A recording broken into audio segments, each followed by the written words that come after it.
Assalamu alaikum. This is Dr. Noshaba and I am going to teach you hypocalcemia. Today in your Medical Globe e-learning class, you have been taught about hypercalcemia and the mechanisms which are responsible for the maintenance of calcium level. The things are exactly same for the hypocalcemia, but in hypercalcemia there is increased calcium level and in hypocalcemia there is reduced calcium level. So all the functions which is dependent or which are dependent on the normal calcium level, they are just decreased in case of hypocalcemia.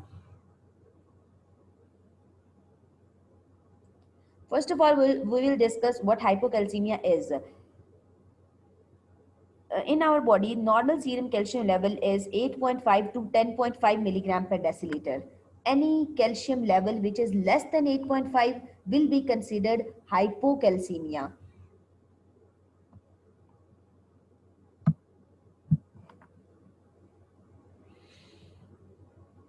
Next, there are risk factors which are responsible for hypocalcemia. And there is a nice mnemonic, PETS, PETS. P stands for parathyroid disorders because you all know that parathyroid gland is responsible for the maintenance of calcium level. End stage renal disease, thyroidectomy, and steroids. All these things, they basically increase the risk of hypocalcemia. Then there are causes of hypocalcaemia. तो causes आपने as such इसी तरह लिखने हैं. हाइपोएल्ब्यूमिनीमिया की वजह से भी हाइपोकैल्सीमिया हो सकता है, बिकॉज हाइपोकैल्सीमिया हर उस कंडीशन में होगा जो कैल्शियम बाइंडिंग प्रोटीन्स हैं, ये कैल्शियम बाइंडिंग सब्सटेंसेस हैं, अगर उनका लेवल डिक्रीज हो रहा है. तो एल्ब्यूमिन हम सबको पता है कि कैल्शियम के साथ बाइंड करके ट्रेवल करती है. तो अगर एल्ब्यूमिन का लेवल बॉडी में कम है तो इसका मतलब है कैल्शियम भी कम होगा. हाइपोपैराथायराइडिज्म में पोस्ट सर्ज अब हाइपोपैराथायराइडिज्म दो तरह का हो सकता है, या तो पोस्ट सर्जिकल हो या इडियोपैथिक हो. थर्ड हमारे पास आता है अगर विटामिन डी मेटाबॉलिज्म में डिफेक्ट है तो विटामिन डी जो है वो नॉर्मल कैल्शियम लेवल के लिए बहुत ज़्यादा रिस्पॉन्सिबल है. इसका फुल मैकेनिज्म आप लेक्चर में पढ़ चुके हैं. अगर किसी को नहीं समझ आता तो वो दोबारा पूछ सकता है. और स्लाइड में हाइपरकैल्सीमिया की स्लाइड में मैकेनिज्म ऑफ कैल्शियम की पिक्चर भी ऐड की हुई है, फ्लो चार्ट भी है, आप वहां से देख सकते हैं. तो विटामिन डी अगर डिफेक्टिव है तो कैल्शियम लेवल जो है वो भी लो होगा. ठीक है. नेक्स्ट, अब विटामिन डी डिफेक्ट कौन कौन से हो सकते हैं? न्यूट्रिशनल हो सकता है, मेल अब्जॉर्प्शन हो सकती है, या कोई लिवर और रीनल डिजीज हो सकती है. इसके अलावा मिसलीनियस कॉजेज हैं, उसमें हमारे पास आ जाती है मेटाबॉलिक और रेस्पिरेटरी अल्कलोसिस, सेप्सिस, कोई मैसिव ब्लड ट्रांसफ्यूजन हुई है, ट्यूमर लाइसिस हुई है, या रेब्डोमायोलाइसिस हुई है. मतलब कि अगर मसल ब्रेकडाउन हुई है या ट्यूमर ब्रेकडाउन हुई है तो तब भी हाइपोकैल्सीमिया हो जाएगा. Next, there are signs and symptoms of hypocalcaemia. तो जो हाइपर में हमने पढ़े हैं वो सारे ऑपोजिट हो जाएंगे हाइपोकैल्सीमिया के केस में. यहाँ हमें न्यूरोमस्कुलर इरिटेबिलिटी मिलेगी, पैरास्थीसियास मिलेंगे, लेरिंगोस्पैज्म मिलेगा या ब्रोंकोस्पैज्म मिलेगा. ठीक है. टेटनी मिलेगी, सीजर्स मिलेंगे, चॉपस्टिक साइन होगा, ट्रोसियो साइन होगा. ये सारे साइन हम डिस्कस करते हैं नेक्स्ट स्लाइड में. इसके अलावा हमें क्यूटीसी जो है वो प्रोलोंगेशन मिलती है ऑन ईसीजी. ये हैं हमारे पास साइंस जो हाइपोकैल्सीमिया में प्रेजेंट होंगे. First is the Trousseau sign. तो ट्रोसियो साइन में बेसिकली जो हैंड और फिंगर्स हैं उनमें स्पैज्म हो जाता है. ठीक है. नेक्स्ट है हम अरिथमियास के लिए उनको पेशेंट को मॉनिटरिंग करेंगे, उसका क्यूटी इंटरवल हम देखते रहेंगे. इस केस में हमें प्रोलॉन्ग क्यूटी इंटरवल मिलेगा क्योंकि कैल्शियम चैनल्स जो हैं ये किस तरह से एक्शन पोटेंशियल मेंटेन करते हैं कार्डिक मसल में, ये सब आप सीवीएस में डिटेल में पढ़ेंगे. फिलहाल आप यही याद रख लें कि जो हाइपोकैल्सीमिया होता है वो प्रोलॉन्ग क्यूटी इंटरवल के साथ पेशेंट्स प्रेजेंट करते हैं. इसके अलावा इंक्रीज बाउल साउंड्स होंगी, पेशेंट डायरिया के साथ प्रेजेंट हो करेगा क्योंकि कैल्शियम ने कॉन्ट्रैक्टिलिटी करानी है, कैल्शियम नहीं है तो बाउल साउंड्स जो हैं वो इंक्रीज मिलेंगी हमें, बाउल मोटिलिटी इंक्रीज मिलेगी तो पेशेंट को डायरिया हो जाएगा. इसके अलावा टेटनी होगी, ये ट्विच से याद रखना है आपने. ठीक है. टी से ट्रोसियो साइन, डब्ल्यू से watch for arrhythmias, I increase in bowel sounds, T से टेटनी, सी से चॉपस्टिक साइन जिसका मतलब है फेशियल ट्विचिंग हो जाती है, एच से हाइपोटेंशन और साथ में एच से हाइपर एक्टिव जो है वो पेशेंट हो जाता है. अब मेनली आपने हाइपोटेंशन याद रखना है, ठीक है। ट्रोसियोसाइन मिलता है हमें, अरिथमियास मिलते हैं हमें, बाउल साउंड्स इंक्रीज मिलती हैं, टेटनी मिलती है, चॉपस्टिक साइन मिलता है और हाइपोटेंशन मिलती है in the patient of hypocalcaemia, ठीक है। नेक्स्ट है हमारे पास इन्वेस्टिगेशंस के, अगर कोई पेशेंट हमारे पास प्रेजेंट किया है, हम सस्पेक्ट कर रहे हैं हाइपोकैल्सीमिया, तो हम उसको किस तरह से इन्वेस्टिगेट करेंगे। तो सबसे पहले हम उसका सीरम कैल्शियम लेवल चेक करेंगे।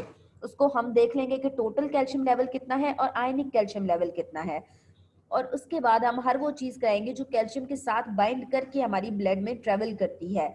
सीरम एल्ब्यूमिन करा लेंगे, सीरम फास्फोरस करा लेंगे, सीरम मैग्नीशियम करा लेंगे, लेकिन जो स्पेसिफिक और सबसे बेहतर टेस्ट है हमारे पास वो सीरम कैल्शियम है, और यूरिनरी कैल्शियम एक्सक्रीशन हम बेसिकली इसमें चेक करते हैं। या अगर पेशेंट में हम लिवर या रीनल डिजीज सस्पेक्ट कर रहे हैं तो हम RFTs और LFTs कराते हैं। इसके अलावा मैंने बताया कि पैराथायराइड हार्मोन और विटामिन डी जो है ये रिस्पॉन्सिबल होते हैं for the maintenance of calcium level, तो हम विटामिन डी लेवल्स कराएंगे और हम पैराथायराइड हार्मोन का लेवल भी कराएंगे, ठीक है। ये सारी इन्वेस्टिगेशंस हम कराते हैं to reach the diagnosis of hypocalcaemia, ठीक है।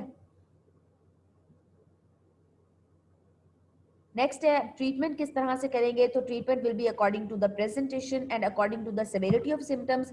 अगर सिवियरली पेशेंट सिम्टोमेटिक है तो उसमें हम 10% कैल्शियम ग्लूकोनेट देते हैं, साथ उसमें भी हम पेशेंट की कंडीशन को असेस करते रहते हैं। अगर वो ना बेहतर हो तो फिर हम IV इन्फ्यूजन चला देते हैं, ठीक है। एक तो हम अचानक से देते हैं ना, फॉरन IV पूरा डिलीवर कर देते हैं स्टैट 10% कैल्शियम ग्लूकोनेट। अगर फिर भी पेशेंट ठीक नहीं होता तो हम IV इन्फ्यूजन चला देते हैं, ठीक है। और साथ साथ हम उसकी कार्डिक मॉनिटरिंग करते रहते हैं ताकि पेशेंट को ब्रेडिकार्डिया डेवलप ना हो। उसके अलावा अगर एसिम्प्टोमेटिक पेशेंट्स है तो हम उसमें क्या करेंगे कि उसमें हम अब इस एसिम्प्टोमेटिक इतने ज़्यादा सेवेरिटी नहीं होती, माइल्ड केसेस होते हैं, तो हम ओरल कैल्शियम सप्लीमेंट्स देते हैं, ठीक है। जितनी कंडीशन ज़्यादा सीवियर होगी उतना हम IV जो है वो हम दे रहे होते हैं सप्लीमेंट्स, ठीक है।